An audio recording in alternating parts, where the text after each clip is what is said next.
Healing Diva Ganda Wanda. Isang magandang Thursday evening sa mga yes friend kong maganda ang naging takbo ng July. Taray naman. Ako wala eh. Maganda lang eh. Mga yes friend, it's me, it's your girl DJ Ganda Wanda. Kasama nyo na para sa programang Chika ni Wanda. At ang ating chika, nako yes pre, naging mapait ba ang pagpasok? Pagpasok ng July sa'yo. Oh. No ba yan? Di ka ba nasanay? Diba? Hayaan mo, may ano pa naman, may August pa naman.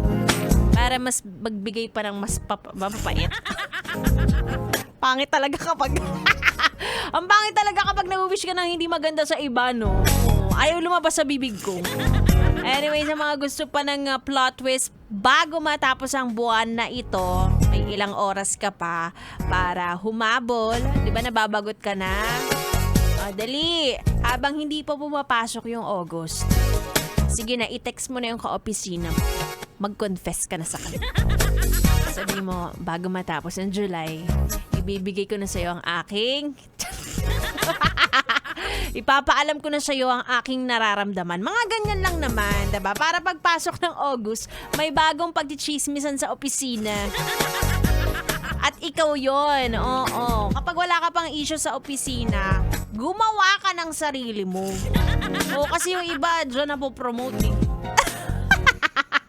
Totoo, dyan na po promote. Pag mas maingay yung pangalan, ay, ang dami mong sinasabi. Halika dito, iaangat kita. Magaling ka, ha? Diba? Sayang din naman kasi yung GC ng mga katrabaho mo kung di ka nila pag-uusapan, walang topic. Ang boring, baka magsilib sila, diba? Anyway, isa na namang gabi ang binigay sa atin para magchikahan. Sige na yes, friend, kung ikaw ay pauwi, isama mo ako sa inyong biyahe. O kaya naman, kahit hanggang sa bahay nyo. Tapos ipakilala mo na rin ako sa mama mo. Ituloy muna natin ang ating dugdugan. Muli kasama niyo ako hanggang alas 9 ng gabi. It's me, Ganda Wanda. Dito lang sa 101.1. Yes! Taas! Yes! FM Solid!